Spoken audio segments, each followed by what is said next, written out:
కొన్ని వేల మంది ఇమ్మిగ్రెంట్స్ అక్రమంగా ఇల్లీగల్గా ఒక కంట్రీలోకి ఎంట్రీ ఇస్తే ఎలా ఉంటుంది. సేమ్ ఇన్సిడెంట్ స్పెయిన్లో అయితే జరిగింది. మొరాకో అనే కంట్రీ నుండి వేల మంది ఇమ్మిగ్రెంట్స్ కొన్ని రోజుల్లోనే ఈ సముద్ర మార్గం ద్వారా స్విమ్ చేసుకుంటూ అదేవిధంగా ఈ వాటర్లో తెలియడే ట్యూబ్స్ ఉంటాయి కదా, వాటి మీద అండ్ బార్డర్లో ఉండే ఫెన్సింగ్ అండ్ గేట్స్ని దాటుకుంటూ సియూటా అనే ఒక సిటీలోకి అయితే ఎంట్రీ ఇచ్చారనమాట. సియూటా అనేది ఈ స్పెయిన్ వాళ్ళ ల్యాండ్ అనమాట. ఇది వచ్చేసి నార్త్ ఆఫ్రికాలో ఉంటుంది. ఈ సియూటా అనే సిటీతో ఈ మొరాకో అండ్ అల్జీరియా కంట్రీస్ బార్డర్ని షేర్ చేసుకుంటాయి అనమాట. సో ఈ మొరాకో అండ్ అల్జీరియా నుండి చాలామంది ఇమిగ్రెంట్స్ ఇల్లీగల్గా అయితే సియూటాలకి స్విమ్ చేసుకుంటూ ఈజీగా వచ్చేస్తున్నారు. సో ఈ మొరాకో అండ్ అల్జీరియా కంట్రీస్ నుండి దాదాపుగా 60,000 మంది ఇమిగ్రెంట్స్ అయితే ఈ సియూటాలోకి ఎంట్రీ ఇచ్చారు.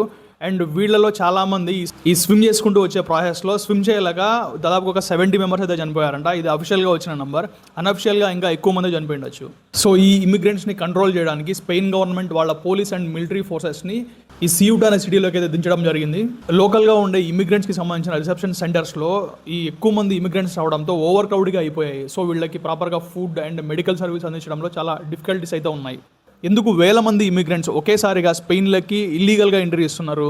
ఇది తెలియాలంటే 2024లో ఒక ఇన్సిడెంట్ జరిగింది, అది తెలుసుకోవాలి. అదేంటంటే గతంలో సియూటాలోకి ఎవరైనా ఈ మొరాకో నుండి కానీ అల్జీరియా నుండి కానీ ఈ సముద్ర మార్గం ద్వారా ఇల్లీగల్గా ప్రవేశిస్తే అక్కడున్న బార్డర్ సెక్యూరిటీ ఫోర్సెస్ అక్కడున్న అథారిటీస్ వీళ్ళని పట్టుకుంటే వెంటనే మళ్ళీ వాళ్ళ కంట్రీకి పంపించేసేవాళ్ళు. బట్ 2024లో అల్జీరియా నుండి ఒక పర్సన్ ఈ సముద్ర మార్గం ద్వారా స్విమ్ చేసుకుంటూ సియూటాలోకి ప్రవేశిస్తాడు.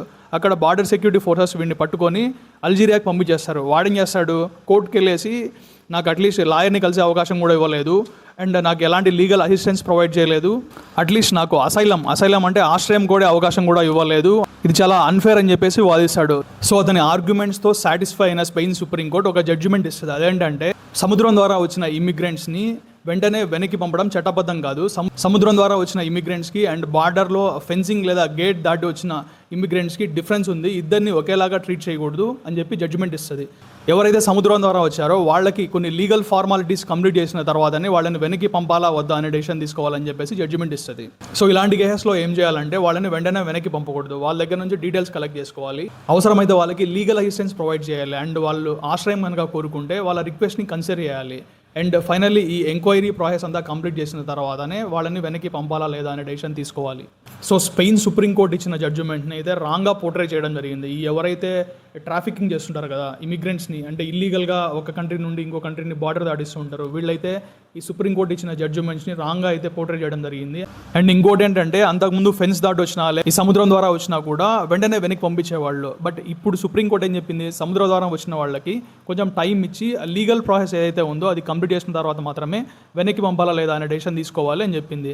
సో ఈ సుప్రీంకోర్టు ఇచ్చిన జడ్జిమెంట్ ఇల్లీగల్ మైగ్రెంట్స్కి కొంచెం ఫేవర్గానే ఉందన్నమాట. మేబీ అక్కడే ఉండిపోవచ్చు అనే హోప్స్తోనే ఇంత mass number of illegal migration అయితే జరిగింది.